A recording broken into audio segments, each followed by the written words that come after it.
Halo, selamat datang di channel Mulai Dari Nol. Jadi sesuai apa yang pernah gue sampaikan di video sebelumnya yang gue share mengenai sistem pengelolaan karyawan online, gue mau jelasin cara bikinnya ya, prosesnya. Jadi video ini gue mau jelasin dulu mengenai data table-nya. Jadi kan ini data table-nya server side. Terus juga ini row-nya pakai yang jenisnya ada detailnya ya. Oke. Jadi langsung aja ke codingannya. Jadi teman-teman kalau yang belum download nanti bisa lihat di video gue yang gue share itu, di situ gue kasih link. Nanti link video itu gue taruh juga di deskripsi deh. Jadi buka codingannya. Jadi yang harus teman-teman buka itu pertama teman-teman ke application modules ya, karena kita kan HMVC ini sistemnya. Kemudian ke pengajuan, ini harus dibuka semua nih. Jadi pengajuan cuti controllernya buka, ini udah ya.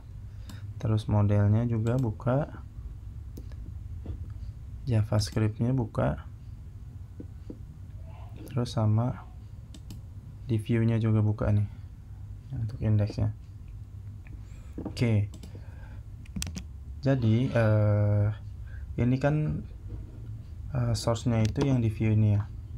Jadi misalkan tambahan data nih, gua edit. Nah ini kan kalau di view ini isinya cuma ini doang nih tabelnya. Ini bisa nampil kayak gini.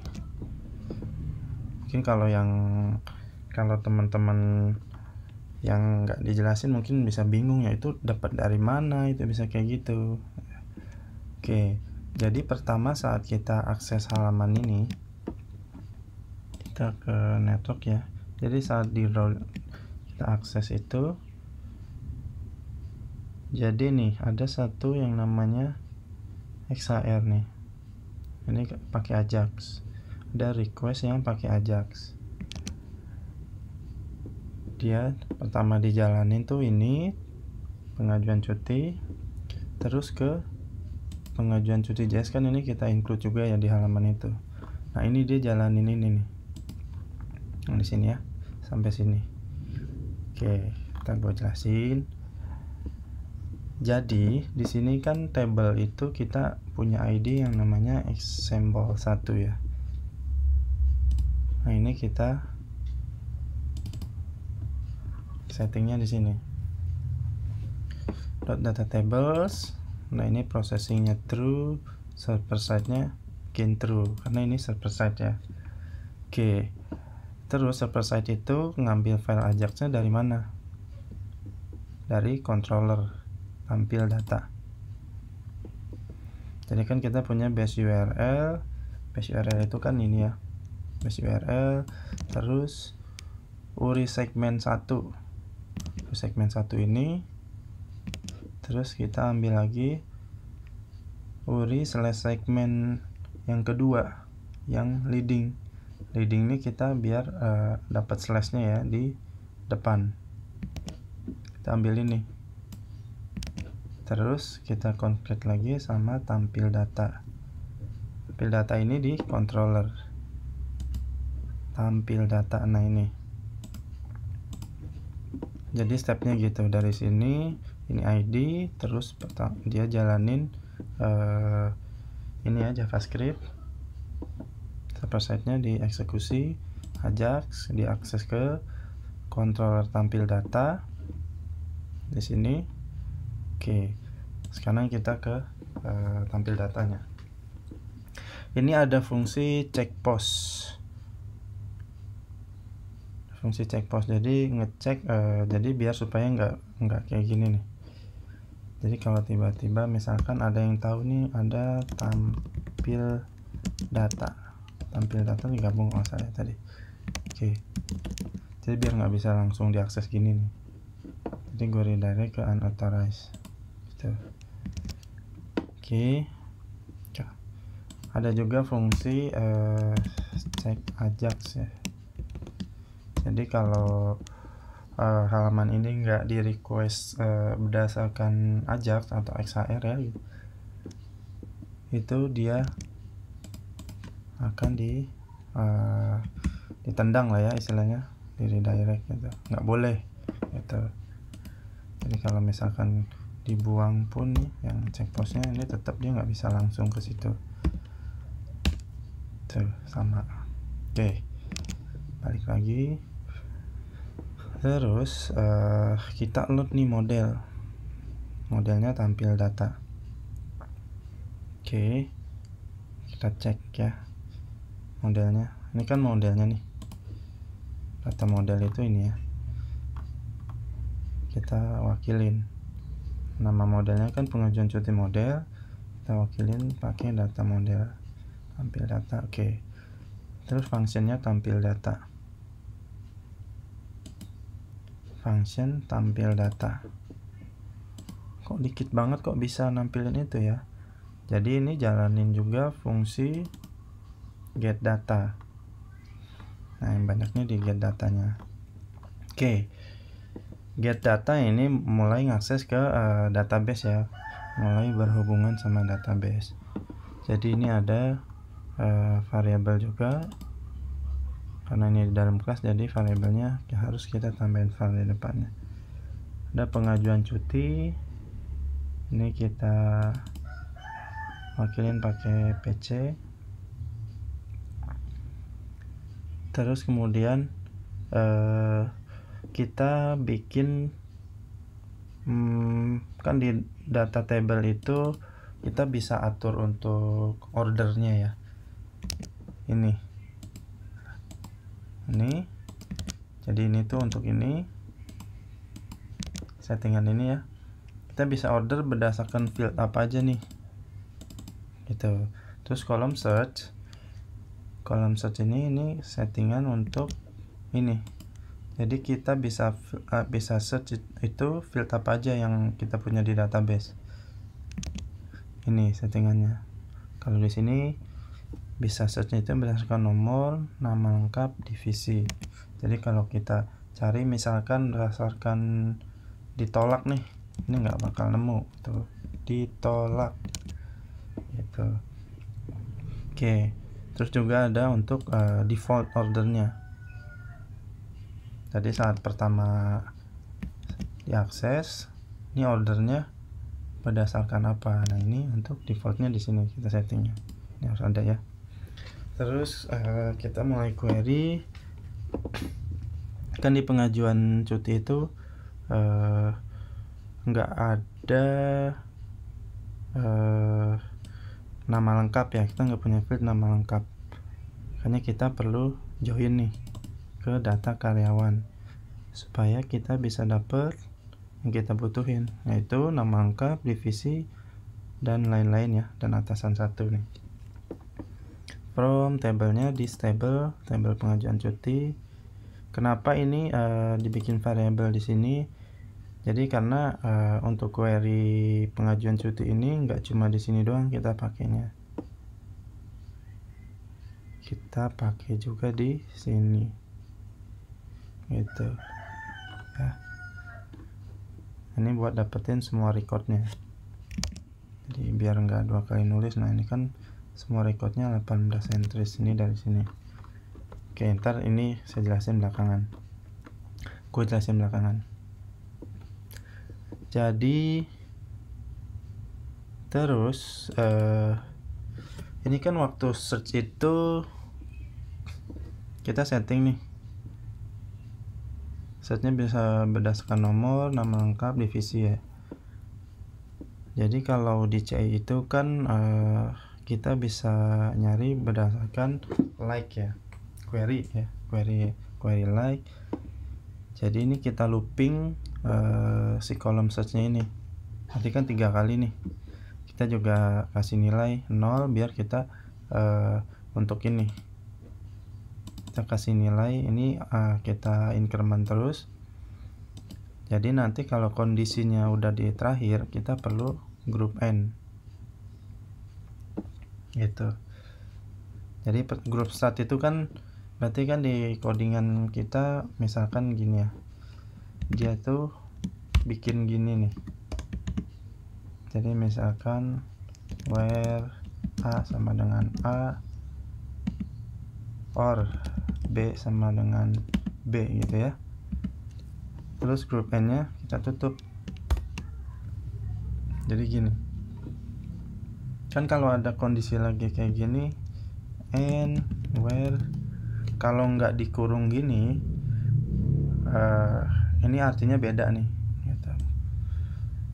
Jadi kita perlu handle kayak gini, ada grup startnya. Kalau udah di yang terakhir sampai di divisi ini kita tutup. Jadi gitu penjelasannya. Terus selain itu kita juga filter lagi. Berarti kan ini udah dapet ya, berdasarkan yang di search yang kita search ini apa, misalkan 17 ya, ini nampil ya. Ini server side nya kita lihatnya di sini sebenarnya nih, tampil data. Jadi saat kita ketik, nah dia request ke server nih gitu. Nah kita karena ini multi level ya, multi level user, kita cek juga kalau data itu harus nampil sesuai dengan siapa yang bikin gitu. Ini kan nampil punya staff semua nih. Sebenarnya kalau di database itu pengajuan cuti enggak semua staff, enggak staff doang yang bikin. Ini ada SPV bikin. Coba ya kalau kita loginnya SPV misalkan, staff IT SPV deh ya, ini akan beda nih pengajuan cuti. Nah jadi yang bawah nih untuk nentuin itu. Jadi ada dua kan pengajuan cuti itu, asumsinya kan kalau manajer itu dia bisa lihat pengajuan bawahannya ya. Jadi di sini ini berdasarkan siapa yang login. Jadi kalau yang login si staff ini ke sini larinya, dia ngecek yang login siapa, maka yang tampilin sesuai dengan nick yang login ya. Nah untuk kalau yang manajer, dia akan nampilin data itu, data pengajuan si manajer sendiri dan pengajuan bawahannya istilahnya gitu ya. Kan atasan si staff itu adalah atasan satu ya. Nah di kondisi manajer yang login kan dia nicknya adalah atasan satu di karyawan ini gitu. Mudahan sih ngerti ya. Jadi kalau kita lihat di data karyawan, jadi kayak staff IT, atasan satunya ini si manajer IT. Nih, manajer IT. Jadi saat si manajer IT ini login, maka nampil juga pengajuan dari staff IT karena dia atasan satunya sama dengan nick si manajer gitu. Oke. Selanjutnya untuk order. Untuk order sebenarnya kita bisa gini ya. This input post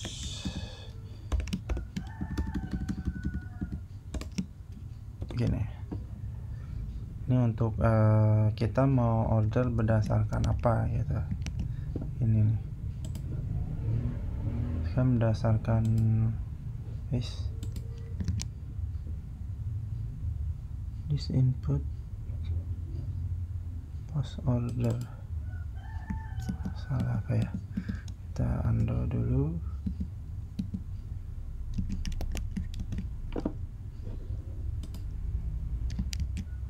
Karena ini ada isetnya ya.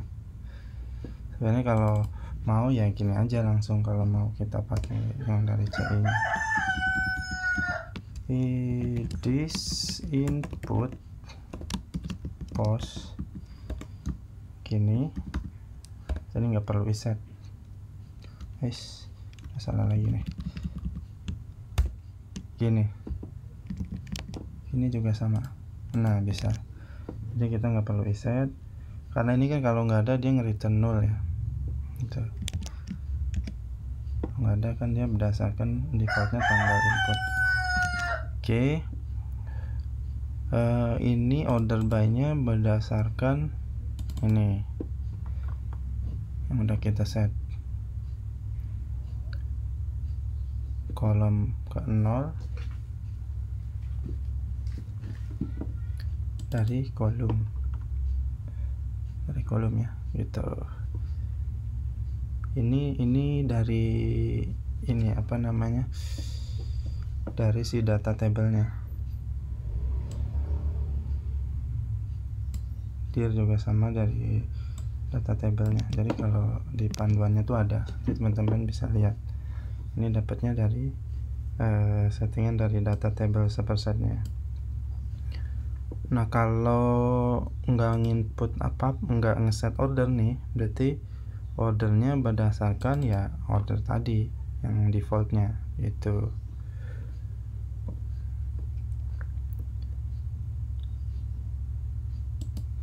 Terus kan di sini kita panggil nih, adalah kan yang ini semua nih, panggil di sini. If post dari length tidak sama dengan -1, maka kita limit itu. Post start ini juga sama ya nih. Ini length tuh dari data tablesnya juga. Kemudian baru nih kita get datanya, kita return result array. Nah, dari sini berarti kita ke Ajax-nya. Ini dapat nilai. Ini kan di result array itu berarti ditampung di sini ya, ke sini dulu. Ini ya, list. Nih.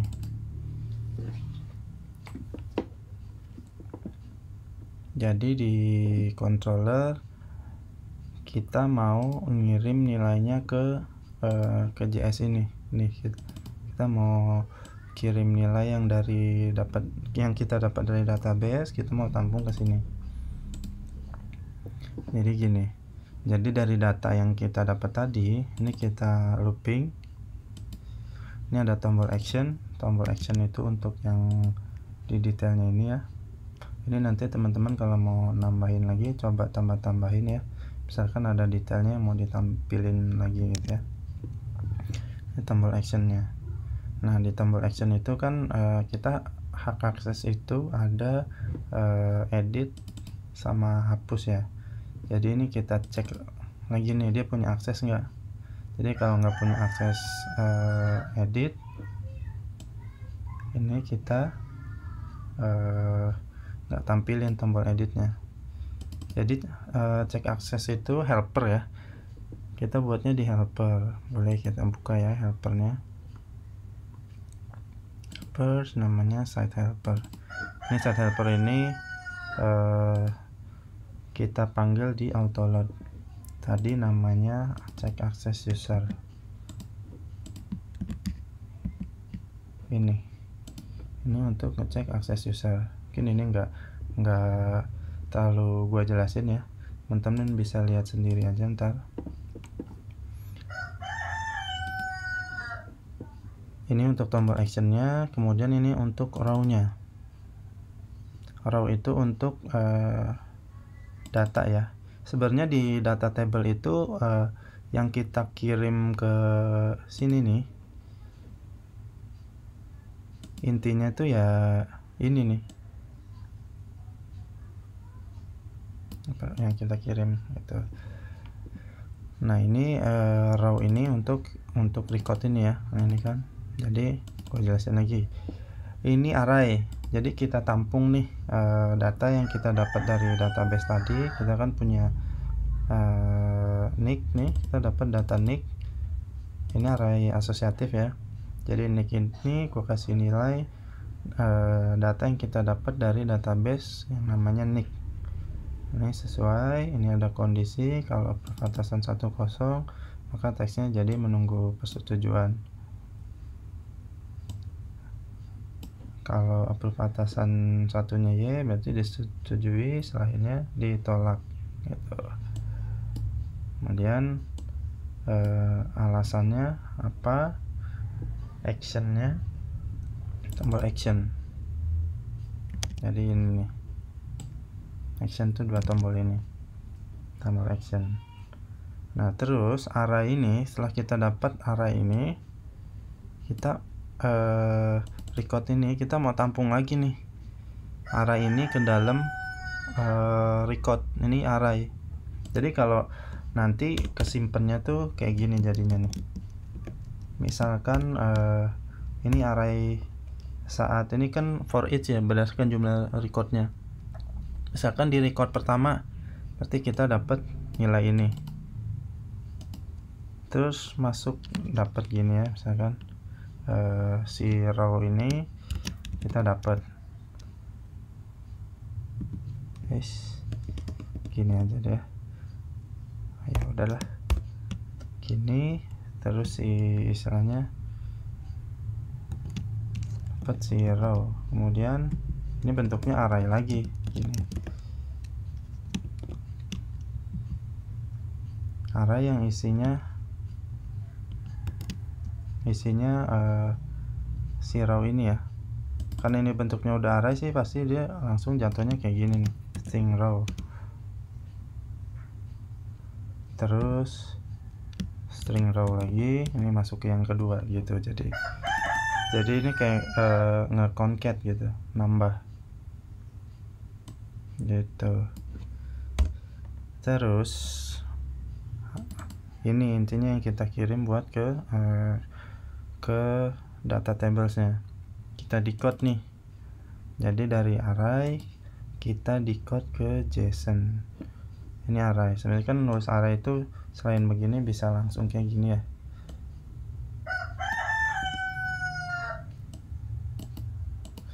Langsung kayak gini juga sama aja gitu.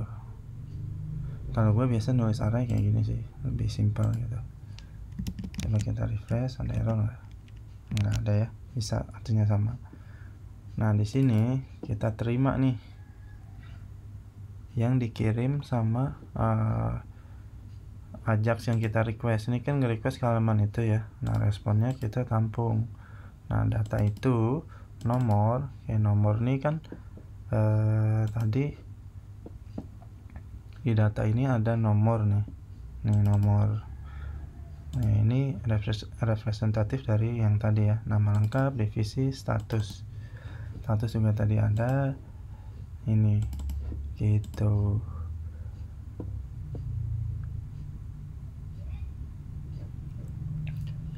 Tampil deh datanya. Terus kan kita ada tombol detailnya juga ya ini. Nah yang bawah ini buat eksekusi yang ngelihat detailnya ya. Example 1 tadi kan ke table body, jadi saat table bodinya diklik nih, terus cari lagi property tr td yang punya kelas detail control gitu. Jadi ini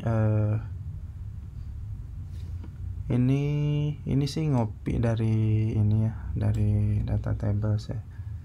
Jadi tinggal dilihat, dibaca, di situ ada penjelasannya. Nah ini jadi ini fungsi saat diklik ini mau ngebuka gini ya. Jadi kalau misalkan gua buang aja deh nih,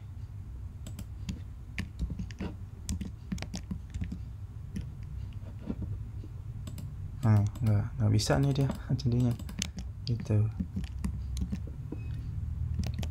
Balik lagi, jadi bisa ya. Nah terus ini nambahin event lagi saat tadi kan kita punya ini ya, bisa edit sama hapus ya, cuman memang ini page atau halaman buat editnya gue belum bikin. Nanti kedepannya mau bikin edit nih di modal ya. Ini kita kasih event ke example 1 juga, table body, eventnya klik, kita cari button edit. Nah ini kan tadi di sini kita bikin kelas namanya button edit ya, button edit. Terus kita ada kirim data nih, data jenis actionnya apa, edit, data ID nya apa. Data ID nya ini gua hash ya, kita hash biar nampilnya tuh jadi kayak gini nih. Nah, hash ID itu dari helper juga. Di helper ada yang namanya hash ID, gua bikin hash ID jadi biar di hash. Ini logikanya gua bikin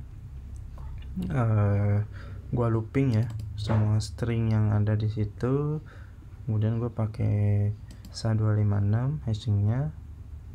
Jadi setiap hurufnya nih di hash SHA-256, setelah dapat kan nih panjang banget nih sebenarnya nih, panjang banget. Terus di MD5 lagi terakhirnya biar pendek lagi gitu ya. Mudah-mudahan sih ngerti, jadi tahu. Jadi kalau mau edit atau mau nambahin menu lainnya nanti jadi enak nyambung.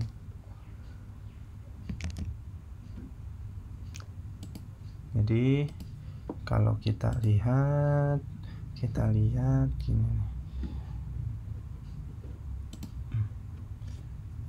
Misal ke konsol kita edit. Nih, tahu nih udah dapat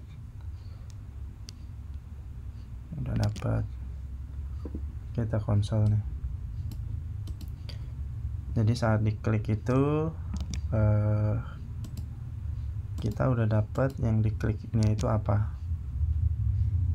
Jadi saat diklik itu kita jalanin function. Ini ada callbacknya jadi itu kita ambil. Jadi itu isinya gini nih sebenarnya nih, console.log data yang merepresentatifkan atau yang data yang diklik itu punya apa sih gitu ya, istilahnya banyak nih isinya. Jadi waktu kita edit, nah ini ada event, jadi gua tahu kenapa dapat dataset itu. Jadi ini kita gedein target, kita ke target kan yang diklik itu. Ini ada namanya dataset ID.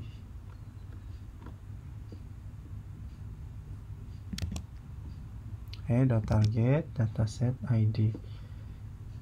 Dataset. Nah ini ya dataset, terus ID.